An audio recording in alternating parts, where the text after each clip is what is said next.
Joining us now is Republican strategist Ralph Reed and author of God Is Not Great, columnist Christopher Hitchens, who made news last night with his harsh critique of the Reverend. Christopher, let me start with you here and talk about the things you've said, which obviously we know where you stand on religion, we know where you stand on Reverend Falwell. By being so angry about what his legacy was and is, are you not hurting his family and others who may have no dog in that hunt, but who would just like a few moments to celebrate his life and have some peace? Well, I don't care whether his family's feelings are hurt or not. But if they are, they can take comfort from the extraordinary piety and stupidity and, generally speaking, uniformity of the coverage of the man's death. It is, after all, was said by the supposed Jesus of Nazareth to his followers that they must expect to be mocked for their beliefs, because their beliefs will appear to many people to be ridiculous, if not worse than that, and that they are to take it for granted that they will be ridiculed. That's true, I think, of the most devout and serious and thoughtful Christian, but for a vulgar fraud and crook like the Reverend Falwell, it's an obligation to say what one thinks about him, or be left off the air and have people like yourselves broadcasting only piety. And that well, whatever. I'm not broadcasting only piety. I did my radio show, and now we're having you on here to talk about your view, very different than what else the media is saying. You're having me on and then arguing that maybe it's bad taste to have me on. I don't think well, that's I thought it was a legitimate hospitable question, because I think people are wondering. Yeah, well, I've answered it. I've answered the question. You have, and I will now move on to Ralph Reed, now that you've answered that question.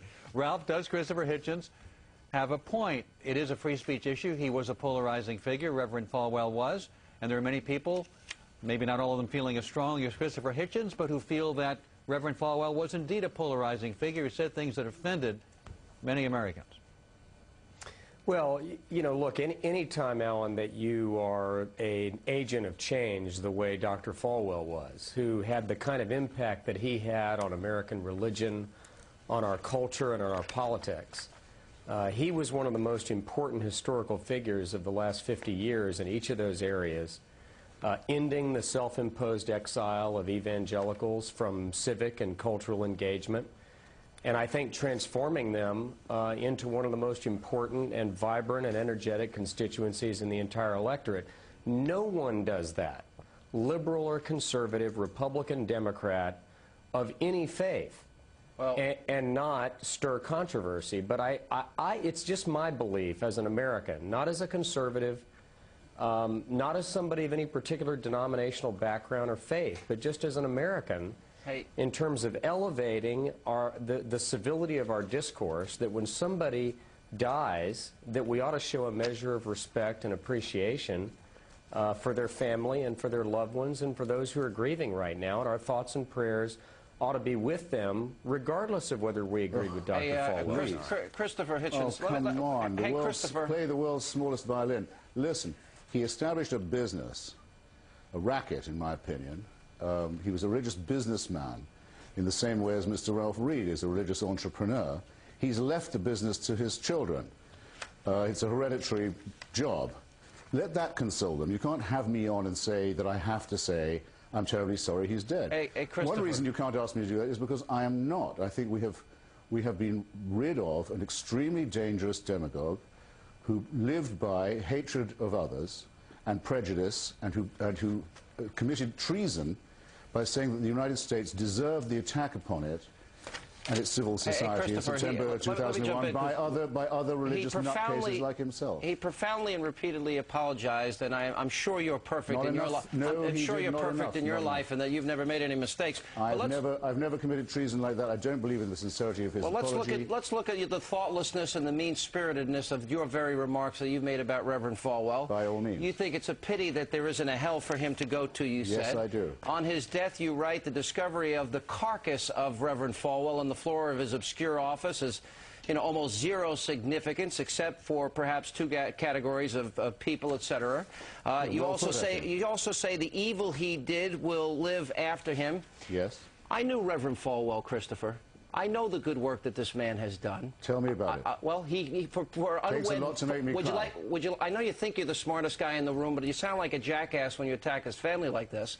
But I know what he did for unwed mothers. I know what he did for alcoholics. I know what he did for drug addicts. Excuse me, sir.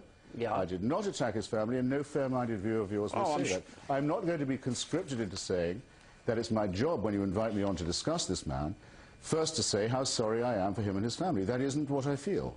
You, no doubt, as a Christian, or whatever you are, require hypocrisy of people. I'm sorry you're asking the wrong person. I'm not asking for no, but I am asking for human decency, and if you don't think it has an impact on his family, to use even the phrases tonight, that he's vulgar, fraud, and a crook, and then to say that the discovery of his carcass, I think you are incredibly mean, incredibly selfish, and incredibly thoughtless. You invited me, sir, to give my opinion of the departed. I give it to you, and you say, well, might that not upset his family? I said it while he was alive. Give his opinion might that not have upset his family, too? You give the opinion about him, and I'm giving the opinion about you and the thoughtlessness of your remarks here. And I'm really calling for any human decency that you may have in your pseudo-intellectually superior mind of yours. More of the debate on this coming up in a moment, and later. And we continue now. Republican strategist Ralph Reed and columnist and author Christopher Hitchens. You know, Christopher, I interviewed you a little bit about your book just a short time ago. It made me think a lot. Jerry Falwell, because I do know him, he does a lot for people that are in trouble. He gave a lot of scholarships to his school. He helped women that were pregnant and needed help. He'd give them food and a place to live and an education. He did a lot to people that are alcoholics, and et cetera, et cetera. You have your hostility towards religion, and that's without saying. You know, I just wonder, you know, when you compare his life, you know, there are a lot of good atheist communists out there like Stalin and Mao and Pol Pot, and you know, they slaughtered millions. Jerry Falwell slaughtered nobody in his life. He may have misspoke once or twice, but he devoted his life to his religion. Do you have nothing good to say about him at all? No, I repeat, Jerry Falwell lived on hatred and superstition and bigotry. He preached dislike of people whose lives he knew nothing about. He raised money from credulous fools. You don't know anything about his life. Now, excuse me, sir. You can either ask me on and ask my opinion, or you may not. But I don't have to be here if you're going to take that attitude. Well, you could leave. You spent the first half by saying I had no right to the opinion you'd asked me on to express. Now you're tiring me out. I repeat, though. No, what I said is your opinion was thoughtless. What you wrote was crude and mean and hateful. That's what I said. You took up all the time for my answer with your long, rather unlettered question. Oh, okay. Jerry Falwell made a career out of sponsoring dislike and superstition, said that people he didn't like were going to hell, said the United States deserved to be attacked by Islamic fascists, said he believed that people would be raptured into heaven, leaving all the rest of us to wallow behind. I think his death is a deliverance. And if you say that someone who occasionally makes a charitable donation is a good person, then you have to say that Hamas and Hezbollah, who do all this charitable giving, how dare he practice religion in a country that celebrates it, Ralph Reed? Sean, you know, look, and why not a word now from the friend of Jack Abramoff? Well, we only have a moment here, Ralph. Here's an important question about. Well, let me get Ralph in here. Here's an important question about Jerry Falwell. That's all it needs now. Let's hear from the Abramoff faction. We only have a moment left. Ralph gets to speak too. Artists. You should be ashamed of yourselves. Hold on, Christopher. Ralph, the big controversy about Jerry Falwell was he fused religion and politics, and that's what people will be debating, I guess, going forward.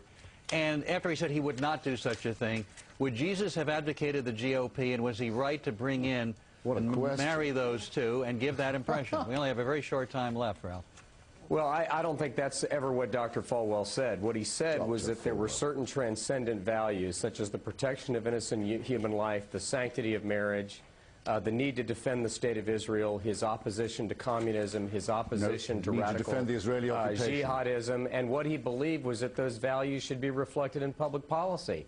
And I think that, you know, when you have a community of Liberty University with its 10,000 students in residence, you have 22,000 members of his church, you have millions of others of people who looked up to him and admired him, I would really hope that people like Christopher would show the decency and respect to let those people mourn and remember his memory without being torn down and attacked. Tell it your business partner. Good try, Christopher. Tell it your personal friend of mine, and I'll miss him. When we come back, Tyler gets too close to a dancing performance.